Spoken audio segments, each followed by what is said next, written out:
Welcome, everyone. Hey, welcome, everybody. Glad you guys are here. Welcome to Prophecy Roundtable. Tonight, we're going to talk about angels, well, fallen angels and demons. Are they the same thing? Are they not? I happen to be of the opinion that they are of the exact same thing, and I'm going to share the evidence to that point.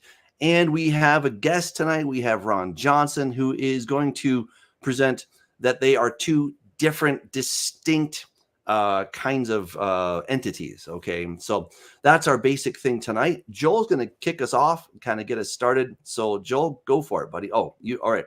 So we're going to hand we can hand it off to Ron, but the main thing is Awesome. Ron represents Dr. Michael Heiser's Institute. So he's one of a few people that do that. And I wanted him on the show because I really want to do this discussion. And Doug is going to mop the floor with me. So whenever you people think that Doug is being cruel to me, say mercy. Write mercy down in the comments. So Ron, please take the ball from here. Yeah, this was one of Dr. Heiser's and my disagreements. I mean, it's not a big deal, I suppose, at the end of the day, but it's fun to have the discussion. So that's what we're going to do tonight. So Ron, thank you for being here, and looking forward to what you're going to present. Well, very good. Thank you. And again, I don't know exactly where you're going to end up, Doug. So that's the beauty of this. We are, a cup of coffeeing, as I call it. We're going to do this over coffee and figure out through conversation how we agree or disagree. And that's the fun of this. That's how it was with Mike for me. We went back to our college days 40 some years ago, and the story of me meeting Mike, I've told it in various places, but we found ourselves in a stairwell at midnight, and we talked until 5 a.m. and had a great time. And that's my first time I met the guy, and we became fast friends after that. So his journey through faith and academic stuff, and including his view of the gods and such, I was running parallel in a lot of ways to that, and had my own little world of discussions with him, and it was always fun. What was great about Mike is his ability, and I trust that's the spirit here, his ability to disagree and laugh and have fun with it, and never accuse his detractor of heresy. In fact, I knew I was onto something when he laughed. That means he had to think about it. So anyway, what I'll do quickly is go through a set of slides here, and I'm going to do it fast because people can review this then on these slides and catch my view of demons. So I call it the origin and role of demons. And like I say, I'm going to move fast and offer ideas that I certainly welcome pushback as you'd like. Number one, and I put these in numbers just so I can keep my thoughts in order. Number one, the Hebrew word Elohim is used in the Old Testament as a general descriptional title. It's not a name, of course, for personal beings who are understood to inhabit the non-physical cosmos. That's Mike's view. That's my view. We differ a little bit on how far that word can stretch, shall we say, but generally speaking, it's 2,600 and sometimes in the Old Testament.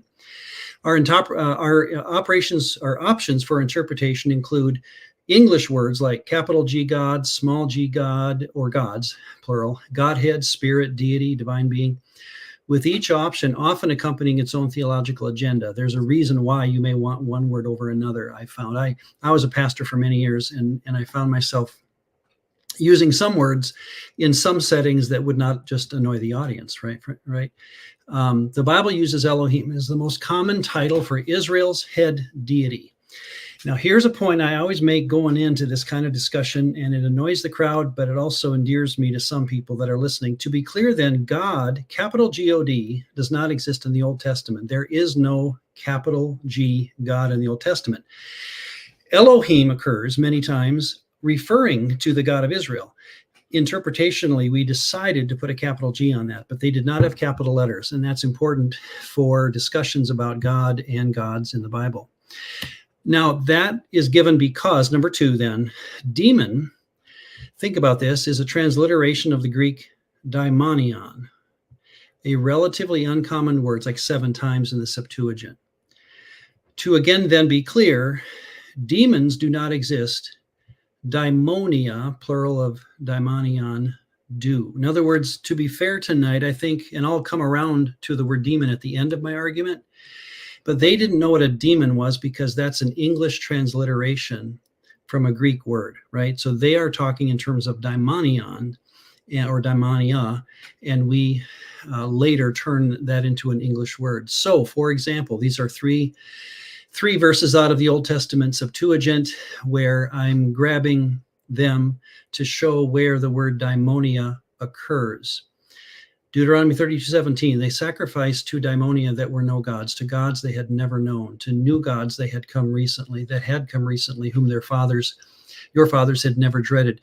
Psalm 96:5, for all the gods of the peoples are daimonia, but the Lord made the heavens. And also in 106, they did not destroy the peoples. They mixed with the nations. They sacrificed their sons and their daughters to the daimonia. So I'm not wanting people to make the temptation or go with the temptation of turning that word into demon yet. We'll talk how that can be done, but for now you have to leave it with the Greek word daimonia. And then you back up one step, number 3, and you find that the Hebrew word shade is behind 2 translations of daimonion. In fact, the only 2 times that shade occurs in the Hebrew Bible is Deuteronomy 32 and Psalm 106. So in and that's Jewish Publication Society for both of them, actually. This is how they, not the ESV, the second one, that's also the Jewish Publication Society. So here's how Jews read it. They sacrifice to shadim. So again, that's the Hebrew behind the Greek daimonion. Now it's shadim, plural of shade. And then the second one, again, they did not destroy the nations, but mingled with the nations their own sons and daughters. Oh, misspelled there, didn't I? Own sons and daughters, they sacrificed to shadim. So that should interest us. In fact, now I would say our question tonight is then, instead of saying what's a demon, to be fair to the biblical text, we have to ask it this way. What was a shade during the writing of the Old Testament? And then later, around 200 BC, what was a daimonion during the translation period when the Septuagint moved the Old Testament Hebrew into New Testament, or Old Testament Greek, or the cultural language of the day, Greek. Okay, and when you ask that question, what is a shade or a daimonion? Here's an example of and this doesn't count for much, but I think it's a good place to start. This is the Dictionary of Deities and Demons. A standard text that's good to have on your shelf. The original meaning of the term daimon, which is the original noun, from the time of Homer onward was divinity, noting either an individual god or goddess. So next line, in the Bible, the original sense of divinity is found in Acts 17:18, where Paul is described by pagan Athenians as a preacher of foreign daimonia. So the point of the dictionary is that, and it takes about 4 or 5 pages of material. In the first 4 pages talk like this. They eventually get into the view of this, and here's where Mike was. This is big on Mike's doctrine of his demons book. That I'd recommend everyone read. It's very thorough. Here's kind of where he's coming from. Several Jewish writings during the Second Temple period tell the story of the origin of what we generally describe as evil spirits. Here's the challenge, by the way, like Enoch, which is what I'm going to quote here. We're not sure of the original language of the book of Enoch, First Enoch, for example. So was it Hebrew? Was it Ethiopic? Was it, it probably wasn't Greek. And so the challenge is that when we read this kind of material, we're not looking or finding or knowing where the word daimonion is. That's the challenge. But anyway, this is the story from Enoch chapter 15 that's recalling the story of Genesis 6. Now, the giants who are born from the union of the spirits and the flesh shall be called evil spirits upon the earth, because their dwelling shall be upon the earth and inside the earth. Evil spirits have come out of their bodies. This is the view that, and Mike was all about this, that demons are the disembodied spirits of dead Nephilim that died, of course, during the flood of Genesis 6 through 9. And he gets that from this kind of passage in First Enoch. It's repeated in other Second Temple literature.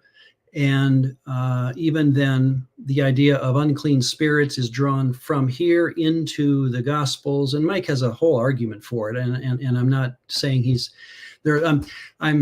I appreciate the argument, but I've got another way of looking at it that now I'm going to get into, if that's okay. Should I keep moving along? Yes, please. Absolutely. All right. So here is the question. to me, this is what we have to ask. Are the daimonia mentioned in Deuteronomy 32, Psalm 96, and Psalm 106 the same beings as the disembodied spirits of the Nephilim who died in Noah's flood? To me, that's the question.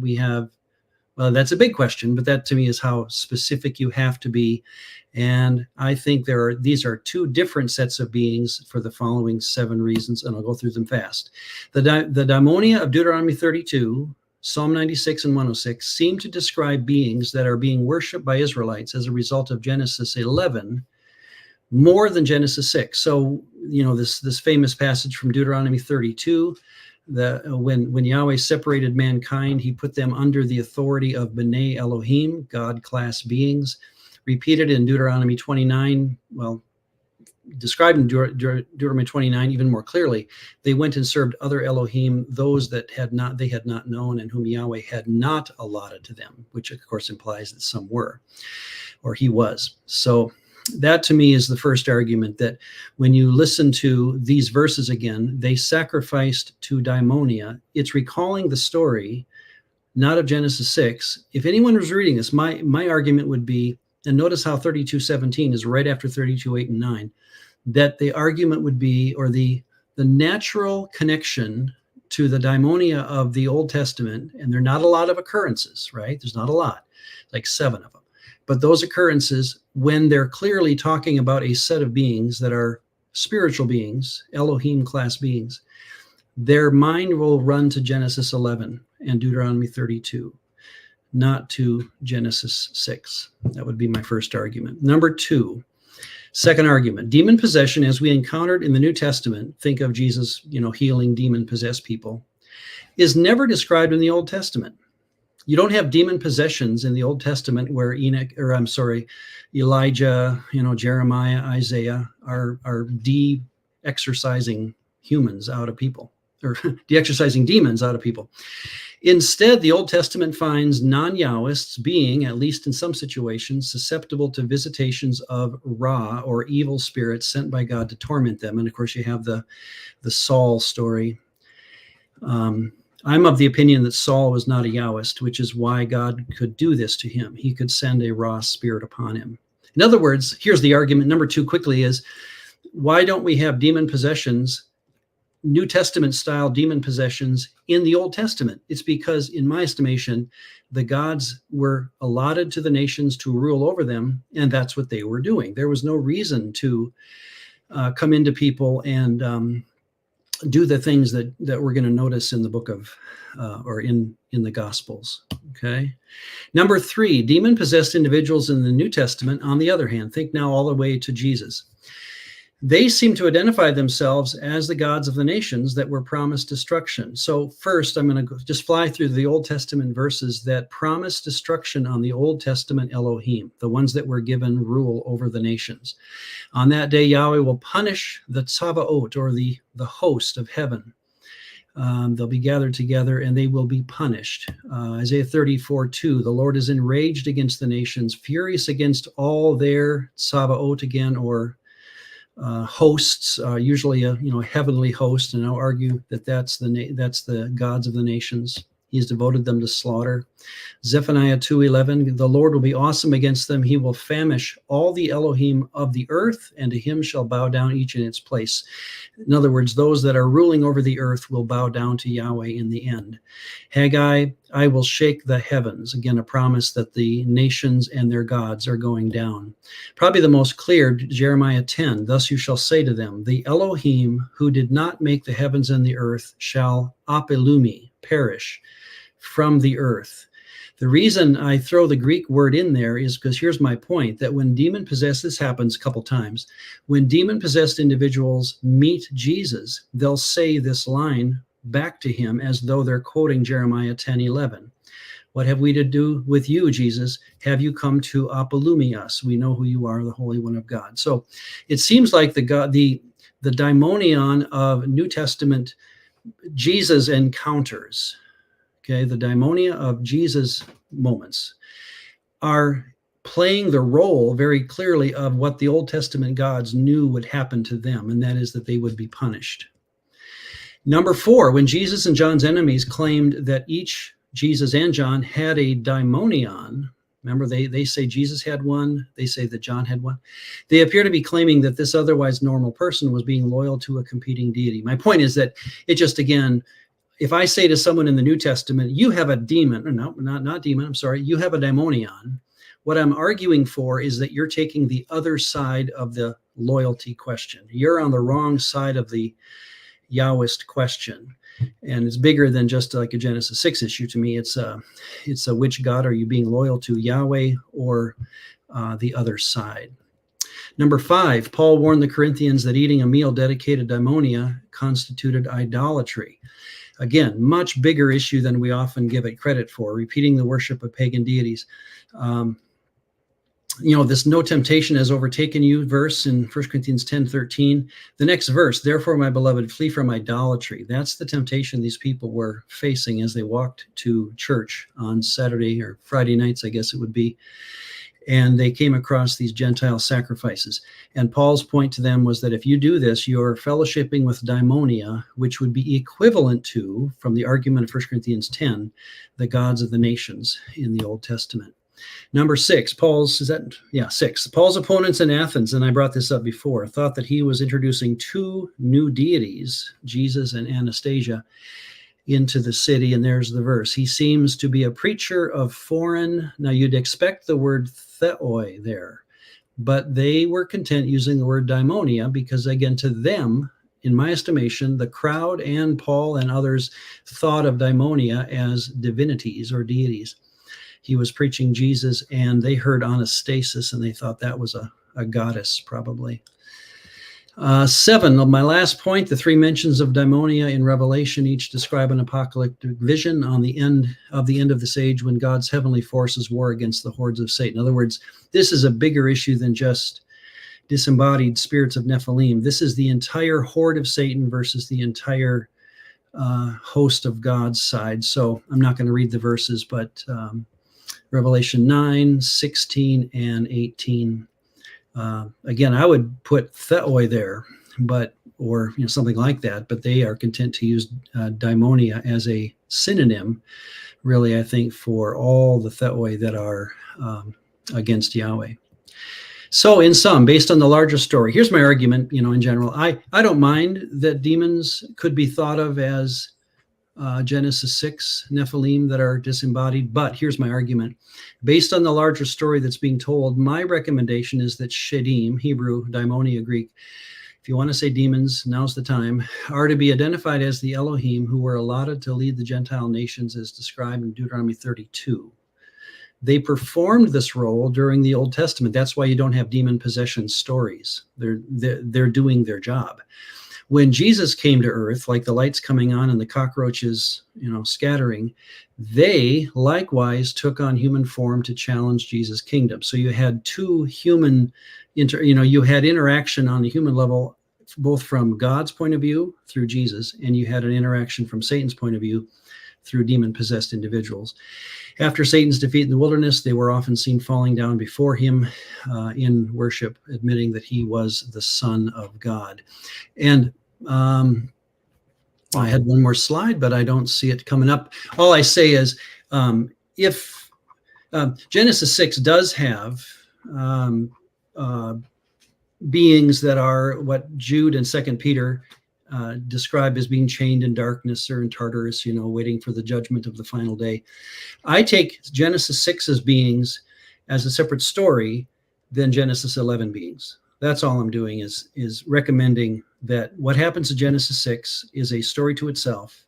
And then in Genesis 11 and 12, which is equivalent to Deuteronomy 32, that's when the nations are given their gods, and those gods are called daimonia. I feel like you made my argument for me, so I'm not really sure what to do. So, we can just drop the mic and we can Come just on, go. Doug, We can just go. make your argument anyway. okay, good. Well, I mean, if Mike were here, I would argue, I would laugh through this whole thing with him.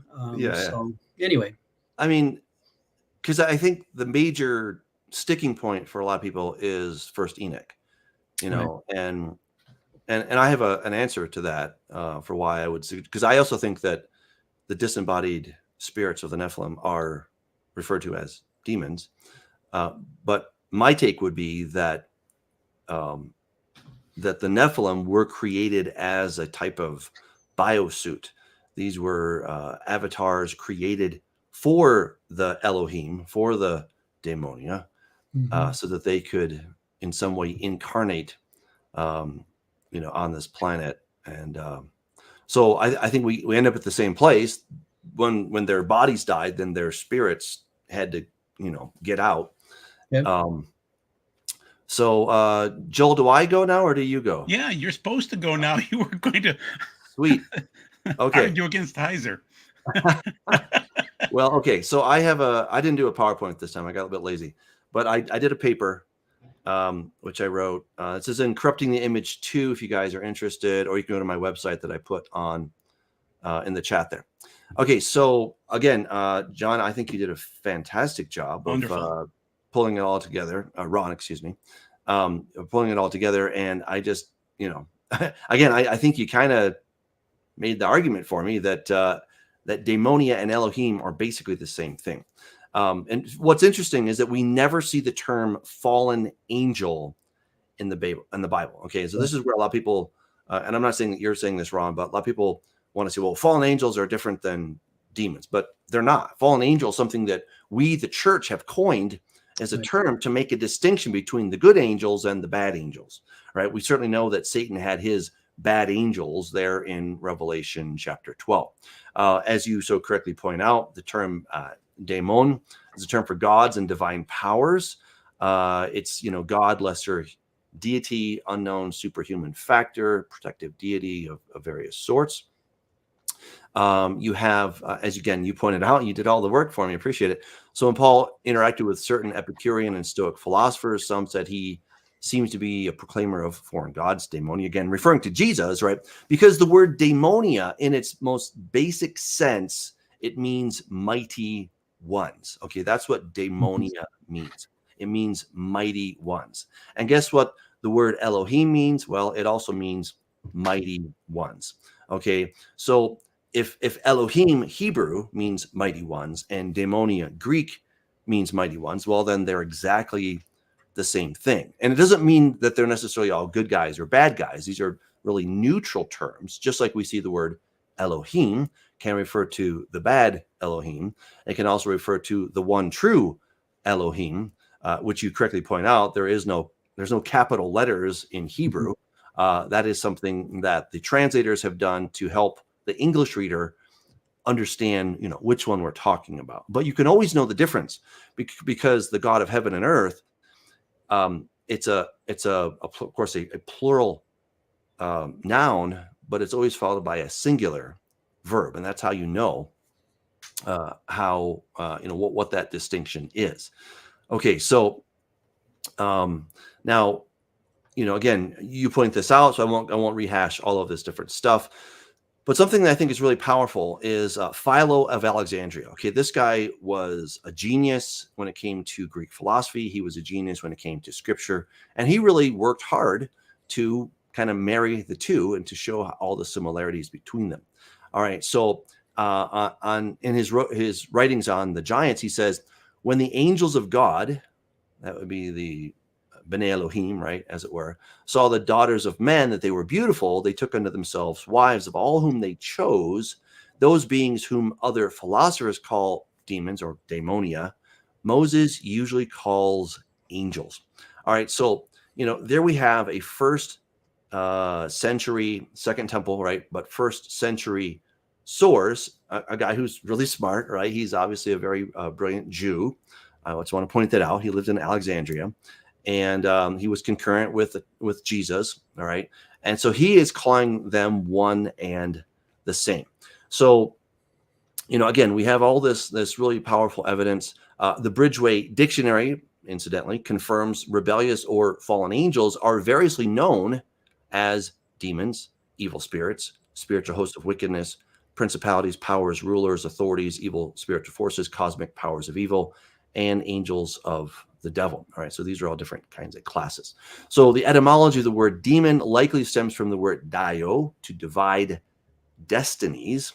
Thus, the word could designate one's fate or destiny, or the spirit controlling one's fate. Now, for people that have read my book, Corrupting the Image, Volume 2, I go into a lot of time. I spill a lot of ink on the whole concept of Enlil. Okay, so Enlil, where do we find that word? We find that in Isaiah chapter 14, where he says, "Oh, Enlil, how you have fallen from heaven," right? Son of the dawn, right? "Oh, Enlil, son of the dawn, how you've fallen from heaven." Now you guys are saying, wait a second, I've never read that in my Bible. Well, if you have King James or New King James or something like that, it probably says, "Oh, Lucifer," right? In others, it has different designations, but it's Hillel ben Shachar. Okay, so Hillel is the Hebraized version of Elil, which is coming from Akkadian. That's an ancient Semitic language. And that is getting it from Enlil, which is Sumerian, probably the oldest written language that we have. All right. Now, Enlil, he was known as Lord Wind. Paul references him as the power of the prince of the power of the air. Okay, so we already have that. And then Enlil becomes, well, Enlil and Elil, those are the same word, just two different languages. But in the Bible, when we talk about idols, one of the words for idols is Elilim. Okay, can you hear Elil, Elilim, right? Enlil to Elil, and then Elilim. It's the same thing, right? That's what's so amazing about this, is that the Elilim, the worthless idols, is a word for Satan. Okay, so we already have this incredible connection between these two, right? And I kind of got excited about that myself. So again, here it is, and so Enlil had according to the mythology, he had the ability to decree fates because he held the tablet of destinies. All right, and so because he held that, then he could decree fates. So these other gods or demons, as it were, also have the possibility, the ability to decree fates. And that's, of course, what we see is that the world was divided up, and these other gods had their portion over their part of the earth, and they could decree fates, right? So again, we're seeing a very similar thing here when it comes to Elilim being a reference to demons. Okay, and of course they're properly described as shedim. Now, the word shedim, according to the Theological Word Book of the Old Testament, this is probably from the Babylonian word shedu, a demon either good or evil. Okay, again, we understand that they're all evil if they're against God, but just roll with it for now.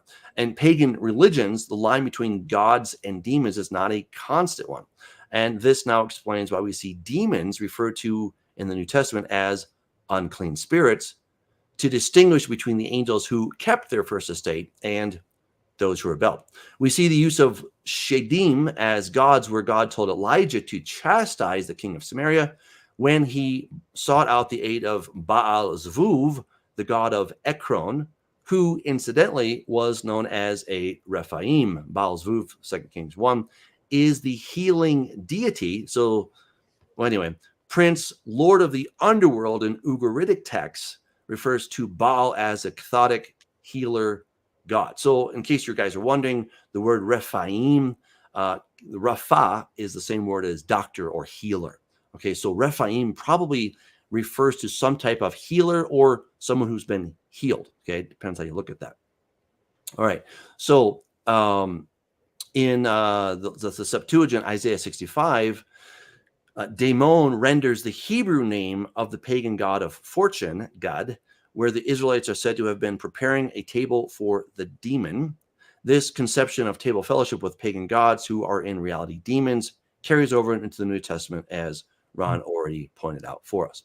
All right, so I would suggest that there's zero distinction between fallen angels, demons, and unclean spirits. Okay, now there may be rank and file within the general description. I think that's pretty clear. But these are all just different terms referring to the same general entities that we have in the Bible. So I really think that there's no reason to suggest that fallen angels, again, a term made up by the church, more recently, referring to Satan's bad angels, and daemonia. What does daemonia mean? It means mighty one. What does Elohim mean? Mighty one. Okay, so they're exactly the same thing. What does Philo of Alexandria say? That other philosophers call them demons, and Moses usually calls them angels. Okay, and he's talking about the good guys and the bad guys. All right, so I just don't think there's any reason to make this distinction, as our beloved Dr. Heiser did. Okay, and he, again, wonderful man. So, but insofar as the book of First Enoch, again, as you pointed out, we don't know, is it in Ethiopic, Amharic, is it in Greek? We're not really sure about exactly where this book came from. I think it's a very valuable book, but there are some pretty big question marks. But let's just assume for a second that what it's saying about the spirits that came out of the Nephilim is correct, that these are demons. Well, I don't challenge that. I actually agree with that. And so my solution is to kind of take a deep dive, again, Corrupting Image Volume 2, if people want to check it out. But what I suggest is that when God judged Satan and the angels that followed him at the fall, God put a veil between heaven and earth, right? I'm not going to go into all the scriptures, but it's in there. And they could not go through that veil except by some form of maybe, sacrifice or something. So there were different ways, but they couldn't just, on average, come into this world without some kind of mechanism. All right. And before the flood, the whole idea that I think Satan cooked up was, hey, we can make this whole Nephilim thing. Why? What was the purpose of it? Was it just so that angels and women could get married and have kids and little picket fences? I don't think so. I think the point was for Satan and his crew to have bodies, avatars that they themselves could inhabit. And here's the benefit from Satan's perspective of having a soulless avatar, a soulless body that nobody else is inhabiting, is that, guess what? You get to be the rightful owner of that body. Okay. When Satan went into Judas, well, Judas was still there, right? And, eventually Satan left him. When the legion went into that dude, well, it wasn't their body. It was that guy's body. The demoniac, as we call him, right? It was his body, and he got to have it back when Jesus freed him, and so there's something pleasant from a demon's perspective. There's something pleasant about being in a body. There's something obviously utilitarian about having a body that you can control here in this domain. And so that's what I think Satan was trying to do, is to create a bunch of avatars, biosuits, whatever you want to call them, so that they could have more than a foothold, right? They could have their own kingdom right here in this planet. And of course, when the flood came, those biosuits deceased, and the fallen angel spirits that were inhabiting them, had to say goodbye. And so now they are once again disembodied until we come to the time of, well, the mark of the beast. And that's a whole nother story. But I think Satan's going to try to repeat this story one more time. And I think to a lesser degree, I think he did this with Nimrod. I won't go into all that, but I think his basic strategy has not been changing. So I will yield. But again, angels, fallen angels, demons, exactly the same thing. Okay. Ron, I'd like you to plug your organization just so people can find out, how to check out Mike Heiser videos or books or anything like that. So please plug it a little bit. When Mike passed away, he was the owner of what he called Miqlat, Miqlat.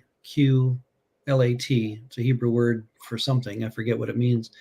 And now his wife, Drina, is the president, and she runs the organization. It's a nonprofit, so it runs on the donations of people. They are associated with a. It's hard to call it a nonprofit that has one avenue. So right now, I'm doing a podcast through that nonprofit called the Divine Council Podcast the Divine Council Worldview podcast. It's a mouthful. So that comes out weekly, and I do that with Mike Chu. He's a Gordon Conwell graduate who's a delight, and he knew Mike well as well. So I guess that's the two main, or the main way that I'm involved. I also teach or taught some classes at what's called Awakenings School. That's a school that Mike started when he was in Florida, again, before he passed away, unfortunately. And that is now going online to be free for anyone who would like to use the classes. So it's, again, powered by donations. Awakenings, it's called, AWKGS, I think for short. I'm writing, Mike died just as he was writing. Well, he had written other stuff, of course, but he was writing a systematic theology book. And we had talked about this in the years prior to him getting sick, because I taught systematic in college for some 20 years. And so he is the guy who, loves to dig on the road, the gravel on the road, as it were. I was more in my ministry always the big road kind of guy. And so whether pastoring or teaching, I was the systematic guy. And so Mike and I were talking about writing a systematic and theology of the Divine Council Worldview, which is an interesting idea in itself. I told him when I looked at my notes, they weren't ready to publish as a book form. And so I didn't push that. But then when he died, Drina sent me about 3 or 4 chapters of material that he had written as a systematic. So I inherited that, and I'm busy doing that now. That'll hopefully come out next year. Wow, that is awesome. That's very cool. Yeah, Doug. Go, Scott. I was going to say, one of the things I really listened to Heiser probably about 7 or 8, 9 years ago. Obviously, we're on this Prophecy Roundtable show, and he sort of I like the fact that he hated both systems of theology. Right. And I really wish he was around right now and we could have him on. And I think we tried to reach out to him a few times and because Doug and I, we believe that we have found the middle ground. No, seriously, understanding who the house of Israel is distinct from the house of Judah. And yes, we are certainly no doubt part of the kingdom now, so it's partially realized, but it's not what will be when Yeshua returns. And so I just don't know. It's sort of like I was listening to Dr. Michael, what's his name, Dr. Michael Brown today. He was had been debating a person on replacement theology, and I was amening everything that he said, but he cannot see that Ephraim became the fullness of the nations. He could not see that the northern house of Israel was divorced and was not even in the ballpark with the house of Judah and the kingdom of Judah. I mean, it's almost as if the division of the kingdom doesn't exist in the dispensational view or the replacement theology view, as opposed to, we formerly of the nations, we were without hope. We were without the covenants of promise. We were excluded from citizenship in Israel. But what tree are we grafted into? There's only one olive tree in Romans 11.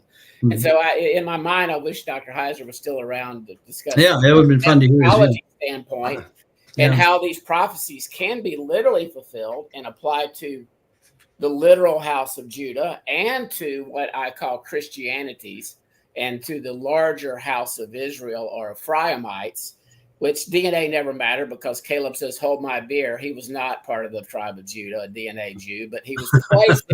You're losing me here, Scott. Huh? You're losing me. All right. Well, Caleb the Kenizzite was one of the 12 Oh, I see. Yeah, one of the 12 spies. That gave a good report. And guess what tribe he was placed into? Judah. Okay. It's never been only about DNA. So anyway, that's I'm not gonna have much to add on demons, but I wanted to add that. Joel, are you gonna you're doing your thing now? As soon as I get my mouse to work, there we go. Okay. So anyway, thank you again, Ron, for jumping on the show and for presenting Dr. Heiser's opinion. I think it's a classic, a standard rabbinic thought that he found. And so I'm going to be adding my points onto what Dr. Heiser believed. And obviously I'm citing from him from 2021 here. Where do demons come from? And I think that he's correct. There aren't any direct revelations of demons. In the Old Testament, the rabbis really didn't talk about it much. But keep in mind, they didn't talk to Christians or Gentiles about demons because it was such a... Oops, we lost him. Well, maybe that's a sign. Okay. Something must have happened to his internet because he disappeared completely. Let's take a few questions while we're at it. So this is a question from Mark. He says, isn't there a difference between the angels, giants, Nephilim, and Eliot? I'm not quite sure what Eliot are, but angel, of course, is an English word, right? It comes from the Greek angelou, which just means messengers. Malachim in Hebrew, messengers. So it could be a human. It was most often some other angelic kind of being, okay? Nephilim probably means fallen or something like that. Could mean someone who is a feller, okay? So you young fellers. But this would be, someone who makes something fall, okay? I don't know what Eliot is, if you mean maybe Elohim, perhaps. But again, some of it is more language. It's just Hebrew versus Greek. Mm-hmm. I don't know if you have anything to add to that, Ron. I would say, and I tried to convince my college classrooms of this, and I never succeeded. Give up on the word angel. Just give it out because it's too medieval in our connotations. We think of, feathers and wings and the whole thing. Yeah. In the Bible, and I'm so glad you brought this up, Doug, it's just the word malach, which means messenger. And you're always forced by the text to ask, is this a human? Is it divine? We don't know. In other words, Genesis 32, you have Jacob meeting a camp of malachim. Does that mean it's divine or human? We're not sure. And you have to kind of go into the story to figure out, are these divine or human beings? So the point being, I find angel to be almost unusable because the very term angelic is a way of saying, it's just a transliterated word, right? So it's like saying, what is a cherub? Well, it's a cherub. What is a seraphim? It's a seraph. In other words, you're not helping the argument by just transliterating the letters over from angelos to angel.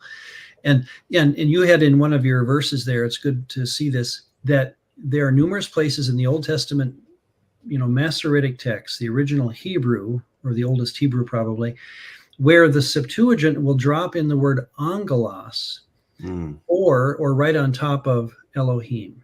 There's numerous places this happens, B'nai Elohim or even Elohim, which tells the audience, anyone reading the Septuagint or 200 BC, that the Greek world was content to think, again, don't think angel. This is what I always say to my classroom. Don't think angel, think angelos. Yeah. That an Elohim and an angelos can be, well, maybe not the same thing, but the same class. And so I like to think of a UPS driver. When he's off work, his name is Mark or Bill. When he's on call or on the job, he has a name tag that says messenger. And to me, what an angelos is in the Bible, it's an Elohim who, when he's got a job to do, he becomes, hello, my name is angelos. And so if you meet a Gabriel, like is it Luke 1, and you can predict this based on what I just recommended. When Gabriel is asked who he is, he will never say angel, because who he is an Elohim, Gabriel, right? What he's doing is bringing a message, but good word. We really mess up the cosmology of how we think of the heavens when we have God at the top and then angels as a kind of a subset. In my thinking, it's all Elohim, among which there's a Most High one and many others, and the difference between the Most High and the others are created versus uncreated in my mind. Well said. But angeloi are any of those beings that would come down to earth at any time. So anyway, I just throw that out there as a category mistake that English has brought upon us. So you have a similar understanding, like Heiser hated the English translation saints. And to that point, I would say saints and angels are number 3 and 4 on my list of what causes confusion. Number 1 and number 2 are going to be the term church and Gentiles. as opposed to ethnos being the nations and church being the congregation or the assembly. Because now we just got all this English understanding of what a church is. I like that. Yeah. Did you guys lose me? What happened? Was I frozen or what? But we loved your presentation. It was great. We solved everything. Yeah. Did you hear It anything? was so good we didn't need you. No, it was gone. Wow. You checked out, man. You checked out. We're taking questions and we're having fun. Here's one. Okay.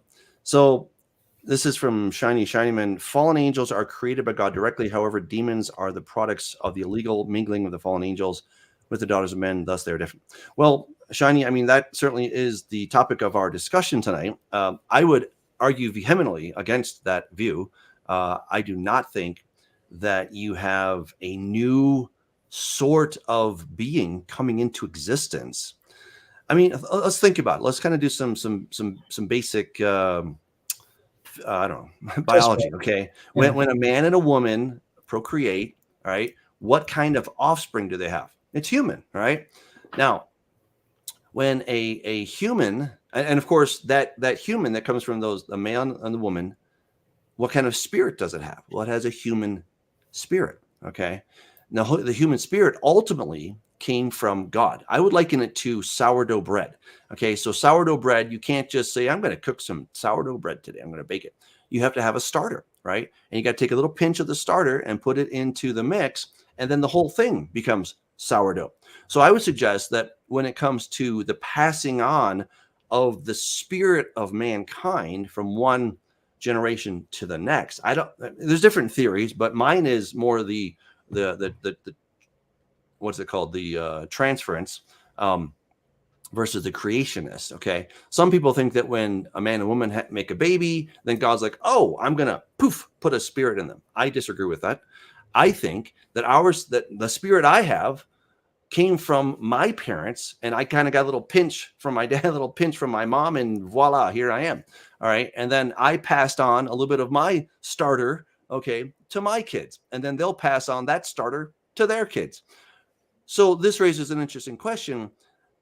If a fallen angel and a woman, have relations, and then what is the spirit that's in there?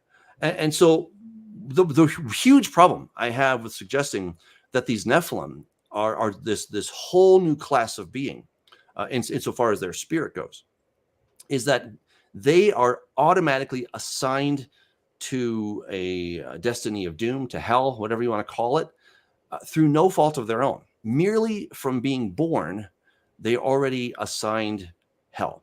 And I just don't think God works that way, right? And so again, my suggestion, my solution is that Satan et al. Were creating a race of hybrids for the purpose of making avatars, very much like the movie Avatar, right? That avatar being that the humans made didn't have its own soul until, what's his name, jumped in there. And then he possessed that avatar. That's exactly what I'm suggesting, is that Satan and company made a whole bunch of avatar bodies. How do they do it? Well, they mated with women, and then these women had this thing growing inside them, but it had no soul.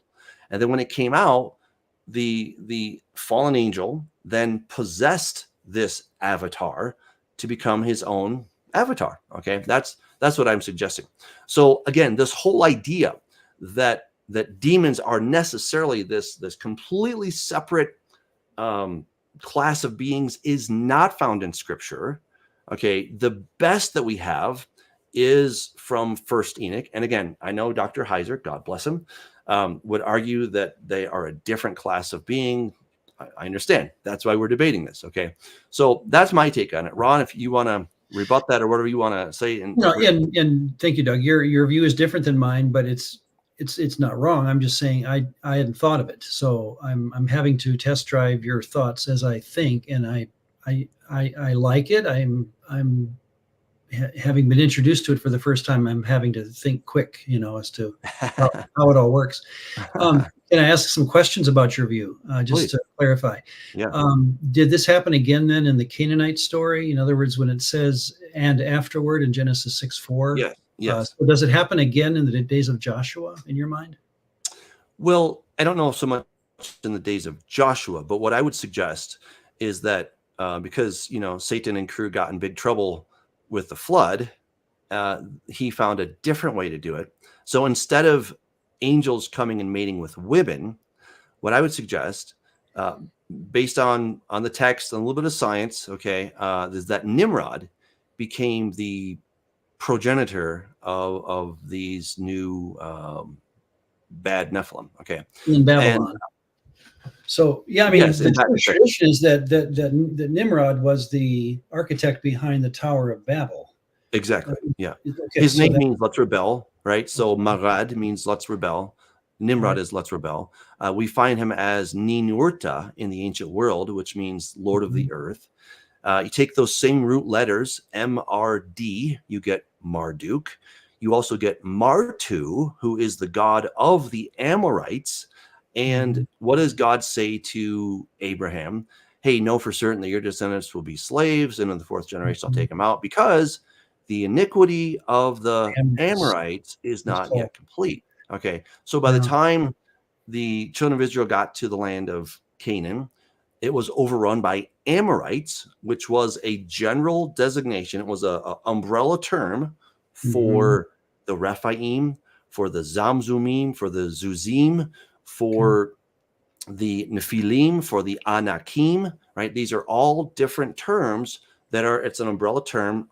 Amorite was an umbrella term for all of those. And again, the god of the Amorites was Martu, okay, who is Nimrod, all right? So and then Martu becomes Martes. Sorry? Would Goliath and his brother be Rephaim then? In this sense, they would be of that race? Okay. Yes. Okay. So how I understand it from a scientific point of view, there was a guy named Chris from Reno, Nevada, who had leukemia. He got a bone marrow transplant from a guy in Germany, and this forensics lab was tracking him, and they found that the DNA in his blood began to change to that of his donor. The DNA in his semen began to change to that of his donor. I mean, it's pretty wild, right? And he's on record saying it's pretty wild that I can disappear and somebody else can appear genetically in my place. So, I think that Satan essentially overshadowed. I don't know the exact mechanism, okay, because I wasn't there, but I can deduce a few things based on text and some science. Sorry? Babylonian CRISPR technology. Yeah, I mean, I think it's quantum physics of some sort, but again, I digress. So, again, I think Satan overshadowed Nimrod, with the promise that, hey, you'll become a god or a demigod, and the ancient record suggests that Enlil, Satan, had a son, Ninurta. Okay, this is not in the Bible. This is in the ancient literature. Enlil then gave the Enlilship, that is the right to rule, to Nimrod. And so, or Ninurta, he had the tablet of destinies by which he had the authority to decree fates. Okay, again, that was one of the word of the Elilim. And so, Nimrod became the epicenter of the ancient world because Satan imparted that to him through this genetic bonding, if you will, or this quantum fusion, whatever you want to call it. But there was something radical that happened there. And of course, at Babylon, what were they trying to do? Well, Bab El means gate of the gods. And I think they were trying to open up a portal so that the fallen angels could come through in some bodily form and they could do their whole thing again, right? And God put the kibosh on that, just like he did back in the days of Noah, right? Because it was a pretty big deal. But still, Satan was able to kind of get through, so to speak, through Nimrod. And then Nimrod, again, he's Marduk. He's Martu, right? The god Mars comes from Martu, right? They're all the same dude, right? So, when you start to look at it linguistically and you just start connecting dots, you're like, oh my goodness, it's crazy. So that would be my solution. But what do you guys do with the fact that in Ephesians 6:12, it talks about all of these creatures and everything like that, but there's no demons listed there. I was going to mention that Thank you. quandary too. That Paul's, is it 6 times he mentions principalities and powers. What, an honest question that I don't know the answer to. Why doesn't he bring up daimon or daimonia in those lists? He has, rulers, authorities. Even he mentions in Romans, angeloi as a possibility, but he leaves out daimonia. Any thoughts? Well, I think it's not so complicated, honestly. I think it's just, there are the bad guys, and amongst the bad guys, you have generals, you have colonels, and you've got sergeants and all these other dudes. Like they're just different ranks. Okay, they may look a little different. They don't necessarily all have to look the same, but there are different ranks within the tzvaot, as you mentioned, the hosts, the bad guys, of Satan's cabal. Different ranks, and so that's what is this you have up here? Why didn't Daimon make this Ephesians 6 list? That's what I'm asking, guys, because Heiser is arguing that they're different from the other guys. Oh, you pulled me down, Doug. Can you put that back up again? Yeah, there you go. Okay, so Ron, you're an expert. Doug, you're an expert. What's an arche? What's the rulers up there? So people, I'm reading, not to us wrestling against blood and flesh, but against the archas, the arche. Rulers. What are those? Just a general ruler. I mean, it's not a religious term. It just means ruler. So okay, all right. Yeah. So you're saying like exousia could be a regular ruler, but an arche, you wouldn't think that would be, so exousia is authority. Okay. Yeah. Right. So arche is somebody who, like a patriarch, right? A matriarch, an oligarch, right? In the stratosphere, so to speak. Well, they don't have to be. They could be. Depends on context. Right. Exactly. That's exactly right. Yeah. In this case, he's certainly talking about the guys up in the heavens. The bad angels or whatever they are. He's talking about those particular beings. Okay. Sorry. What about then the exousias, which is the authorities?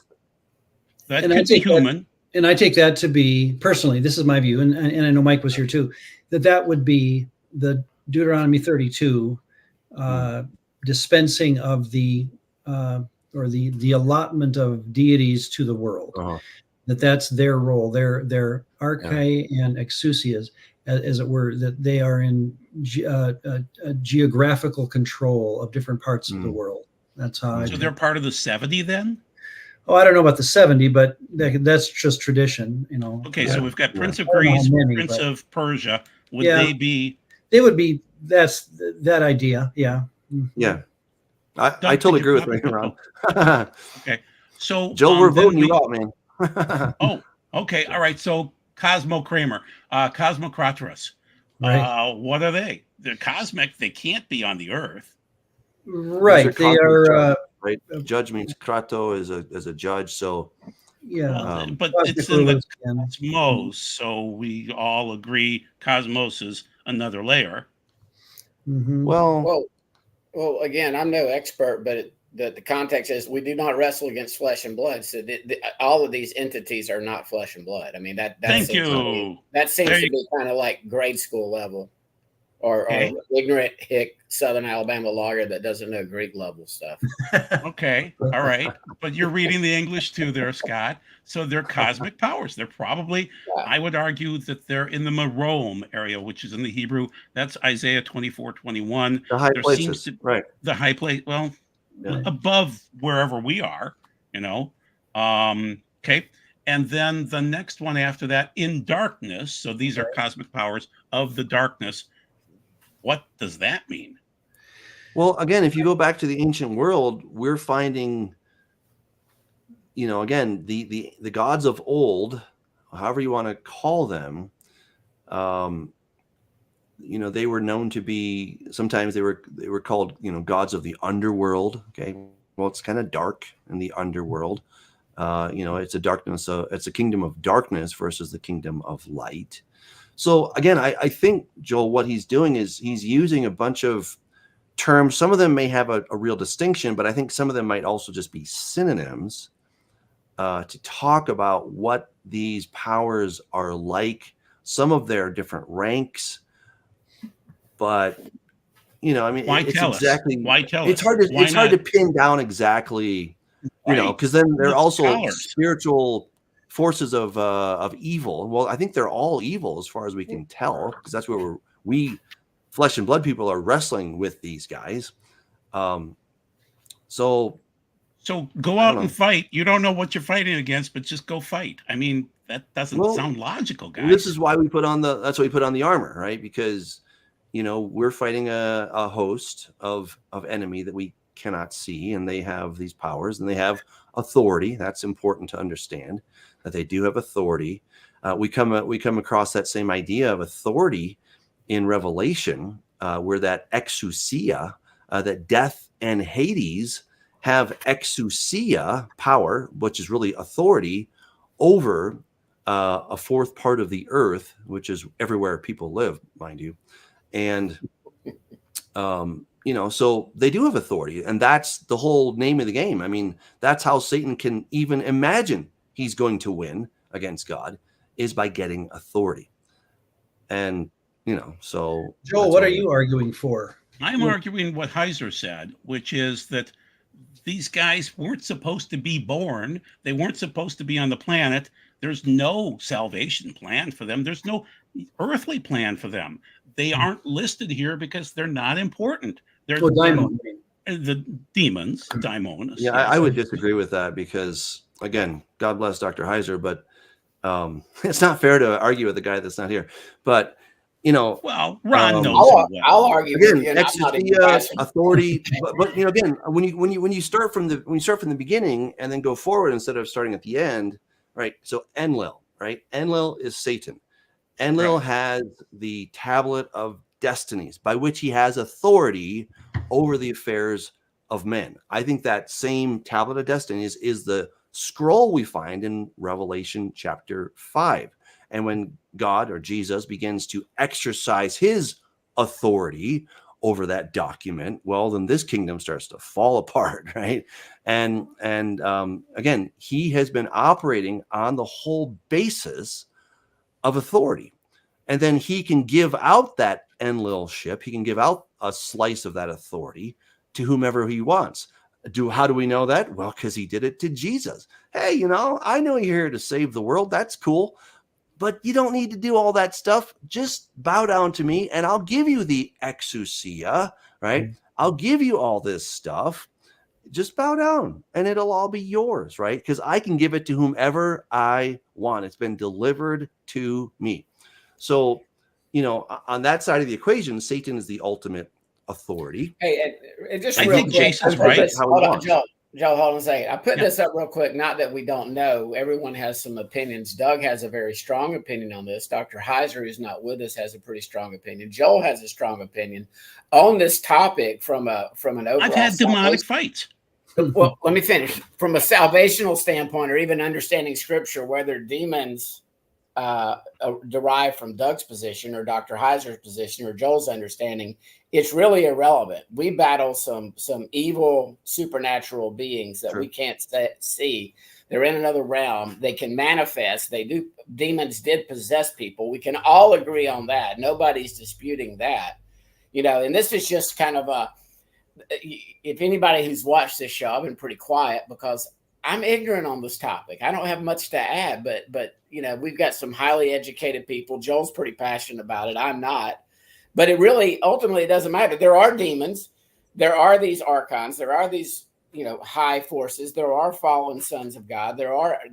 I'm going to start watching Saying Angels now that Ron pointed out that I hate that word as much as I do these other words. Mm-hmm.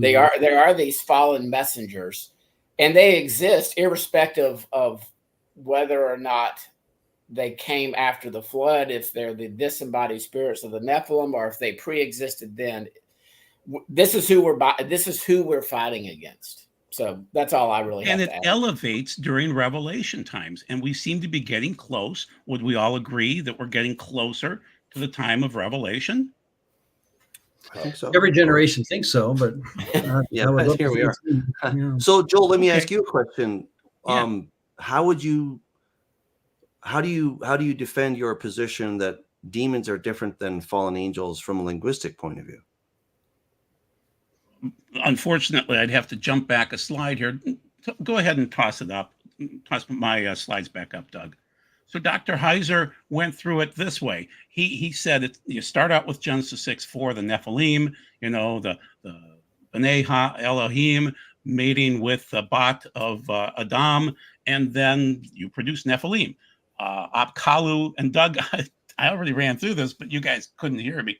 Do you know anything about Apkalu? What Dr. Heiser mentioned?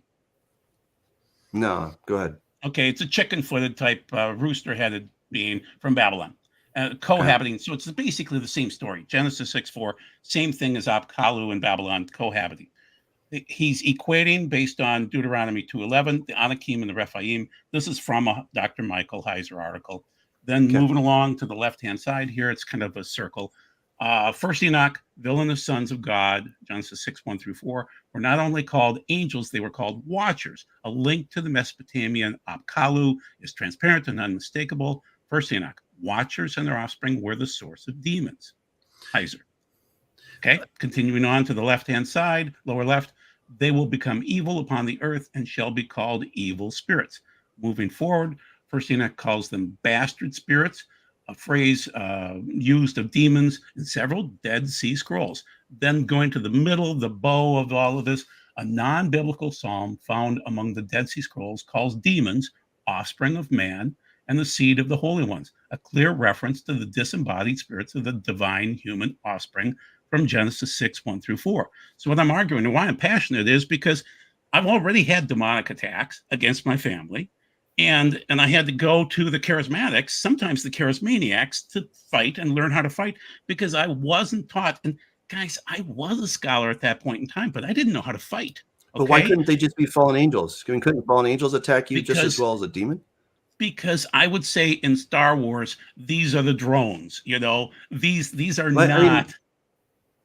Joe, I don't think any one of us is disputing that demons or whatever these entities are powerful and that they attack us. I mean, we all agree with that. But the argument that we're addressing right now is whether fallen angels, which there isn't a term in the Bible, and demons are different entities or the same entities. You're arguing that they're different. I'm arguing that they're the same. I've based my arguments on linguistics, and in my humble opinion, I think it's a strong argument because it's based on linguistics, based on Philo of Alexandria from the 1st century, who just said these are exactly the same thing. I was going to say, Joel, you continue with your argument as to why this is important, because I don't think I heard the end battle, of it. the spiritual battle. It's not just theory going forward, guys. As we start to hit Revelation times, it's going to be a horrible fight. And so you need to kind of know what your enemy is so that you're facing forward, because everything that Paul talks about in Ephesians is a forward. Doesn't Jesus?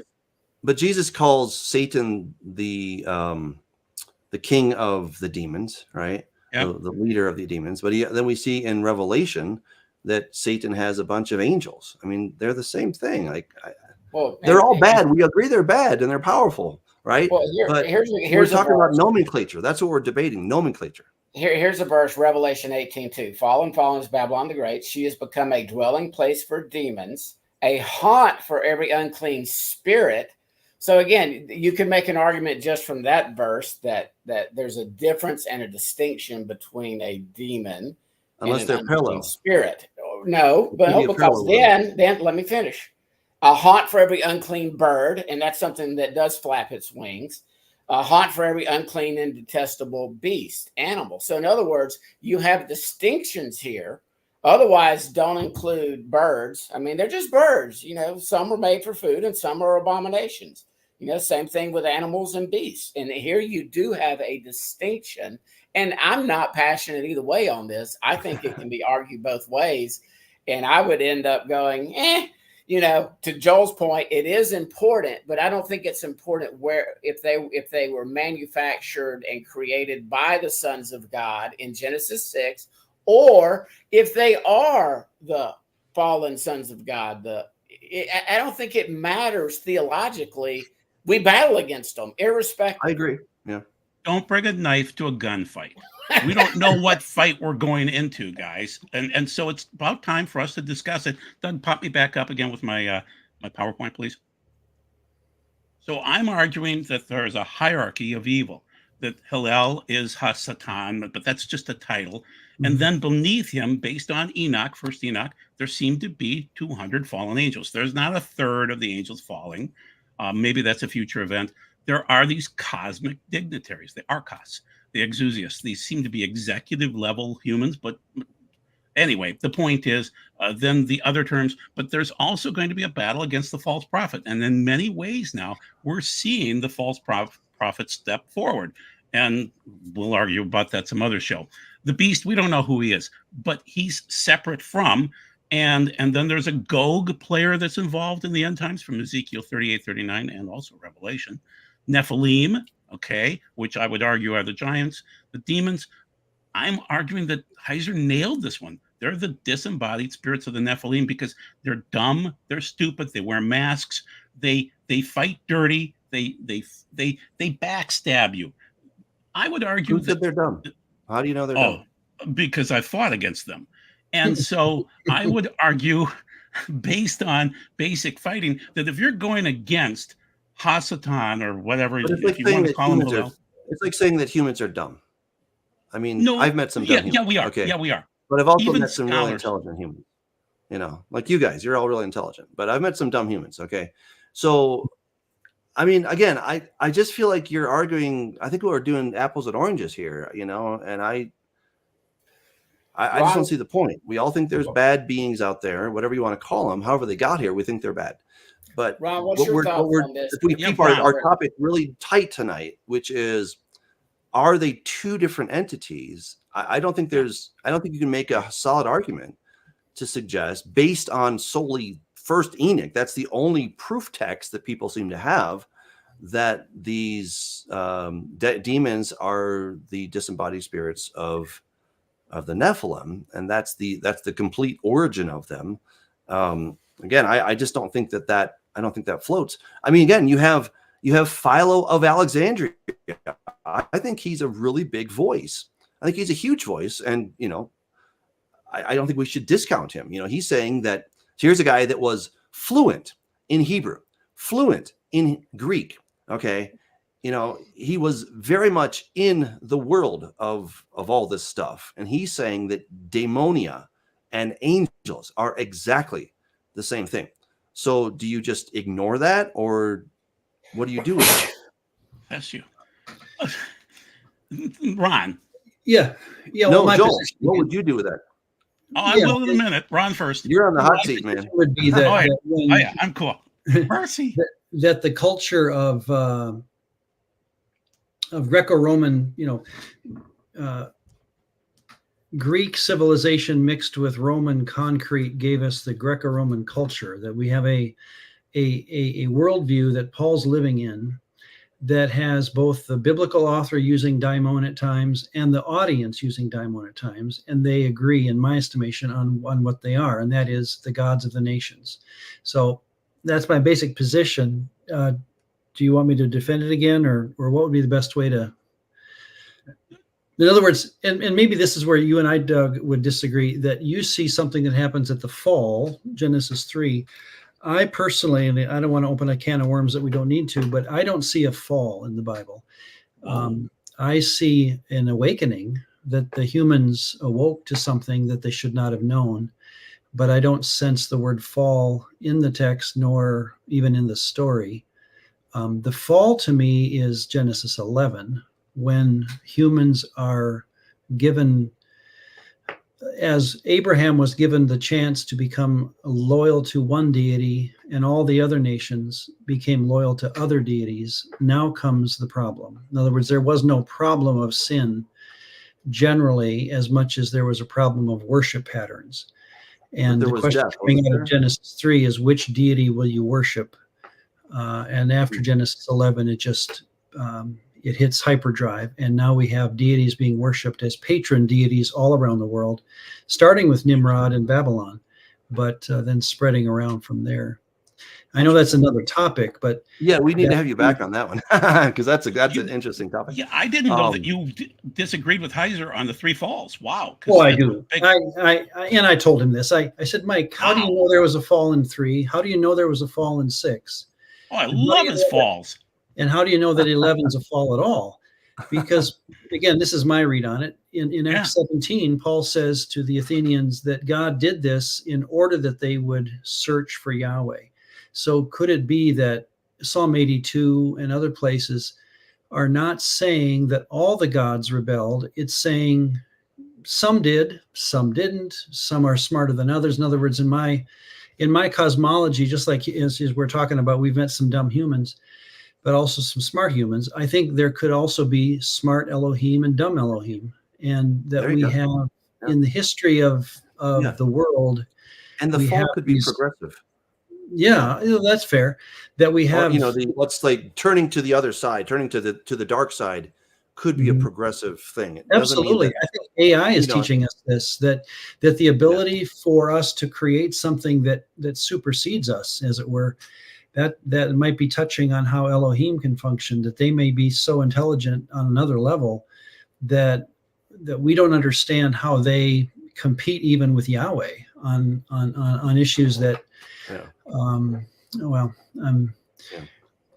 So here's the problem. We all look into the heavens and we don't know what's up there, right? We all look up above the horizon and say, boy, I wish I knew what was going on up there. So we're all test driving these ideas. Let's pull this up. Oh, rats. I'm having problems with my pointer here, and that's probably why I was clicked off. Well, anyway, I was going to pull up Mark's question, but let's cover this first. So basically, this is from rabbinic sources. So the first one is the Socino. It's a Torah scroll from, probably the 40s or 50s, maybe 30s. But anyway, demons. In the Syrian Shadu are the demigods, usually represented by bull colossi in front of palaces. Okay, so Doug's seen these in Babylon and other places. Okay, Shadim. New gods. Shadim, yes. In the Hebrew, it's Shadim. Oh, there it is. Yeah, Shadim in the Hebrew. New gods, they're upstarts. So the reason why I'm arguing, and Heiser is too, that they were not created originally. They came after the fact. They're new to this. And it's Kadash or Kodesh in the Hebrew when we're in Deuteronomy 32:17. Dreaded not. You don't need to dread them. The intriguing thing is that they cite the Sair, which is hairy. It's a reference to Azazel and the hairy gods, or the hairy goat demons that are, it's Azazel, it's Leviticus 16. Joel, I mean, so again, what I was describing about with Nimrod, who became Martu, right? That is essentially a new god, okay? Because Satan empowered him by giving him the tablet of destinies. There was some, father-son thing going on between them. And then in some way, again, I can't defend how Nimrod did it, but he did something pretty weird. And we know that by the time the children of Israel came into the land of Canaan, it was overrun by Rephaim, Zamzumim, Zuzim, Anakim, right? And we don't think that those are all different kinds of beings. They're the same basic class of giants, okay, whatever that means, right? It even says that, hey, these guys call them Rephaim, but the other ones call them Zamzumim, right? And the other guys call them Zuzim, or So you're like, oh, these are just different language names for the same kind of beings, right? So again, I think this is much ado about nothing, honestly, because I think once you get into the ancient languages, you begin to realize, oh, they're all basically the same kind of thing. Marduk, Martu, Martes, Mars, it's all the same dude. It's Nimrod, okay? We can look at Inanna, Ishtar, Durga, Ashtoret, all the different names for the same goddess, right? Different names because of different languages and different regions, but the same thing. Arose by any other name. That's pretty much what we're talking about. And I think these beings, by whatever name you want to call them, fallen angels, demons, daemonia, they're all the same basic kind of creature that, they're, and now we know that they're wicked, of course, but I just don't think you have a linguistic basis for your argument. That's my point. Could we ask that question as a open question. Is it possible that some of these beings are not as evil as we make them out to be? In other words, that let's say we have, again, going back to the gods of the nations idea, that some of these beings that were over different countries actually did bring their people to love Yahweh. Is that possible? I would not disagree with that. I mean, I'm kind of a black or white. It seems like you're either on God's side or you're on the devil's side. But I agree. Now, you're not supposed to worship him. The first 2 commandments, you don't worship Gabriel, but Gabriel's a good guy. Michael's a good guy. And so I would agree with you, Ron. I mean, what I basically think is that, so Satan, did his thing back in the garden and he was bad. Okay. And then let's say that, he's now 1 out of umpteen million, angels. Okay. They're all good. Mm-hmm. And little by little, he goes around and is kind of making the case. Hey, why don't you come to my side? Instead of you serving these humans, they could be serving you. They could be worshiping you. Wouldn't that be sweet?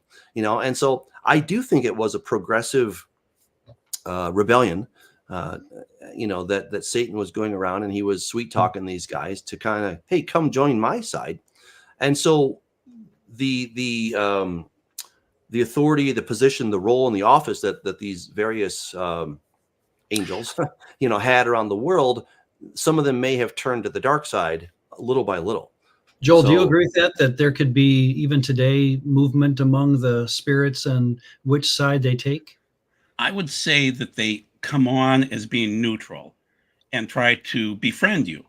And so demons are constantly working at it. They're constantly, I would argue that the evil forces, whatever they are, many different types, are constantly monitoring us, observing us, and are looking for weaknesses. And how do they work on your mind? Can they make you think thoughts, or do they approach you as a human? Plant thoughts in your mind. They can't read your thoughts, but they can plant thoughts. Are they like avatars in I don't know why not. Or? I hope they can't read our thoughts, but they can plant thoughts and then watch and see if we act on them. It sounds like C.S. Lewis. No offense to him.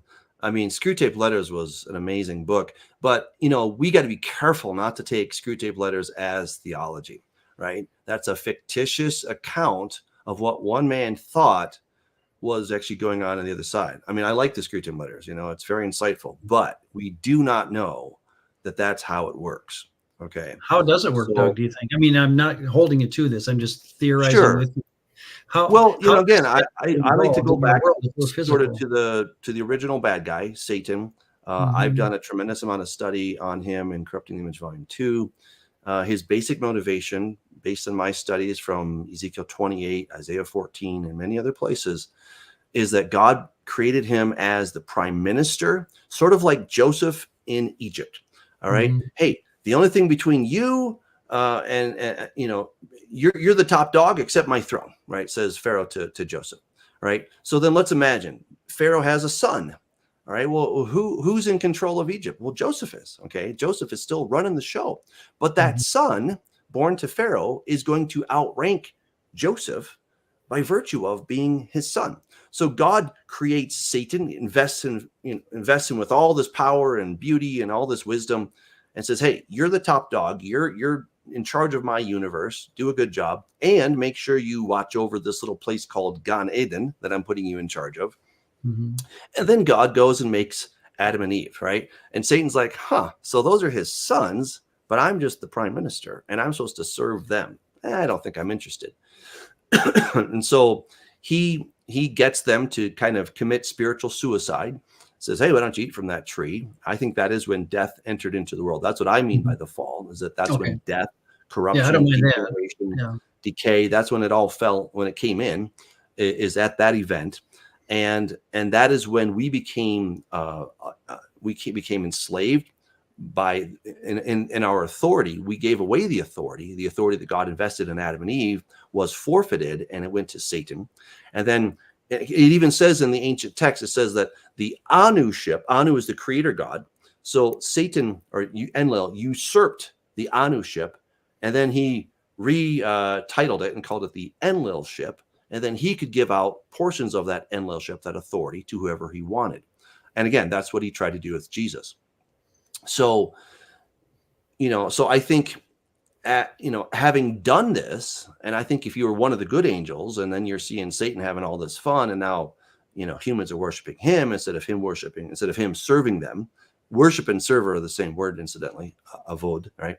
And so, I think there was kind of this thing like, maybe I should, there's some pretty good bennies over there. Maybe I should go join that side, because, I can do all this stuff. And then this is when I think Satan sweet talked them as some more, according to the text that was found on top of Mount Hermon, the stele that was found up there. It was according to the command of the greatness personified bull god Batios. Those taking an oath proceeded from there. And so I think that was an account of the 200 angels that came down, and they're like, oh, this is a pretty good idea. And the goal behind it wasn't to just, have little families. The goal wasn't to just, make Nephilim babies, but the goal was to make avatars so that they could, again, and I would suggest that when the angels went and mated with women, they were still on the good side. Okay. Now they had evil intentions in their heart. Don't get me wrong. They had very evil intentions, but they had not pulled the trigger yet, right? You're not a murderer until you pull the trigger. You might be an attempted murderer, but that's wrong, but it's not the same as murder. Okay. If you got the gun in hand, you're like, I'm going to kill this guy. And at the last minute, you're like, you know what? That would be wrong of me to do that. Then you're not held accountable. Okay. Now, if you tried to kill him, that's a whole different thing. But if you have a gun in your hand and you're like, I'm going to kill him, and then you go and you kill him, that's when you get in trouble, is when you actually do it. So the angels, still on the good side, they're like, I'm going to do this. And then they went and they did their thing. And that's why they took an oath as recorded in that stele that is inherent in the name of Hermon. It means an oath or an imprecation to do something. And if I don't do this, may this and more happen to me. So all of this is evidenced in the ancient world, in the language, in the Hebrew, in the Ugaritic, in the Akkadian. It's all in there. And, so that's where I'm coming from. So Ron, I want to congratulate you. You have held our brother's attention for 26 minutes longer than when he's normally trying to shut the program down. Yeah, you're right. He hasn't shut it down yet. The key being when my friend Dr. Hamp gets to geek out on languages and right. Yeah, he's having his fun. Joel, you're not using languages properly. So thank you for coming on. He hasn't even tried to stop the program yet. And I do have to run though. Oh, you do have to run? But yeah. Oh, I didn't. Well, yeah. I mean, it's late. I mean, I got things to do. Okay. Can I have 2 minutes? 2 minutes? Sure, of course you can. Okay. All right. So, sure. Ron, brother. Quickly first, when Jesus says you need to pray and fast, these demons don't come out. So there must be a level of demons. I agree. Mute demons. Okay, so you agree with that? Okay. So he sees above the horizon what we can't see, and I think he's admitting there's something going on up there that just pray harder for this kind. Yeah. Okay. So March 4th. 2006, I'm driving home with my son in my vehicle. It's a big van, E150, and I'm hit by another van, and it smashes really hard. I'm going 55 miles per hour. He's going over 100, just smashes it. And it was frightening, okay, because he was flying, okay? My son is in the van with me and his friend. They're scared. And so there was this fear component going on. I was able to limp the vehicle home. My soon-to-be former wife, who really caused these problems, picked up my son, brought him to the hospital, had him checked out, brought him back to our house. We're sitting downstairs in our house in the entryway, and my former wife says to my son, and he's about 14, just got done with, that church gathering on Sunday night, and he goes upstairs to collect his belongings so that she can observe him that night. He comes running back downstairs about 4 to 5 minutes later and says, I'm going crazy, I'm going nuts, I'm going crazy, I'm going nuts. He describes something called shadow dancing, which is where the demons present themselves on his wall and start dancing around and saying things. And the limerick was this: we live in the light, we thrive in the dark, be around friends, and we won't come back. So I suddenly realized I'm in open warfare. I don't know what demon it is. I don't know. I don't care about the hierarchy. I just know I'm in warfare. So the point is that 6 months before that, I had seen, Doug, if you want to pull it up, it'll just show the picture real quick on my slide. That creature trying to make love to me as my wife started her affair. I was connected with my wife via soul ties, so that gave them the authority to attack me. And so the point is, there was an attack against me, an attack against my son, and it's personal, guys. And I realized my son told me afterwards that this demon or these demons had been attacking him for 6 months, and he could fight them off with his mind in most cases, but he was rattled that night. He had been in a nasty car crash.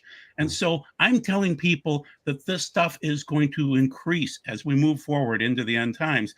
And it's demons are the lowest level. They aren't even listed in Ephesians 6, but there are spirits above that. And there they are in Ephesians 6. So I'm saying be prepared, people. And that means, study the Bible and faith, things like that. So that's what I'm getting at, guys. I would suggest that demons is the overarching category of which Paul is describing there, right? Within the species of demons, you have these different ranks. So then how could my son I fight it think off? it's fallacious to suggest that because they're not listed, therefore they're not even that important. I think that demons are what he is describing in their various rankings. So anyway, that's my opinion. It's 8:30. Yeah. Okay, Ron, you were fun. Thank you. Yeah, it was That great. We got to have you back on. We got to talk about the fall because that's let's do that. Yeah, I didn't That's a great expect topic. that. All right. Well, we got thank you how guys. do we do that? How does the fall fit into the full? We're not going to do it tonight, there, No, brother. no. I'm talking about like how does the fall fit into a fully restored kingdom? Back to Heiser's frustration with prophecy and how the tension between the two systems, and both of them get it wrong and they get parts correct. So I would love to have Ron on to discuss that. Again, my view is that God created a vast array of humans in Genesis 1, and then he made a hobby farm in Genesis 2 and put 2 humans in that farm.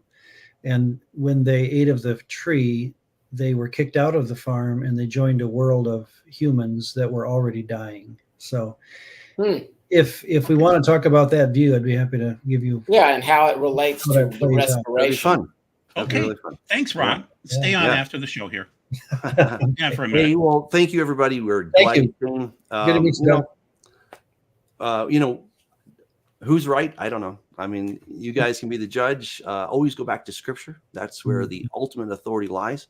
So I hope you will, check it out in the Bible. Be careful not to assume things, right? Because sometimes we hear things and we're like, oh, that's biblical, but it might be, it might not be. Okay. I might be wrong. I might be right. But again, what matters is what does Scripture say? All right. So stay in the Word. God bless you. Thank you for joining us. And if you want to become a producer, go to patreon.com/Doug Hamp. You can give as much as you want or as little as you want. And make sure to check out Regenesis Code. It's actually a free listen right here on YouTube. So check it out. Regenesis Code. I will read it to you, and you can take it along with you, or if you want to go to Amazon and get it there, check it out. But that is my putting it all together as best I can. I have more books coming, and pray that we can really make this into a TV series so that we can reach even more people with what's coming in the kingdom and at the end of this age. All right. God bless you. And I'll see you next time.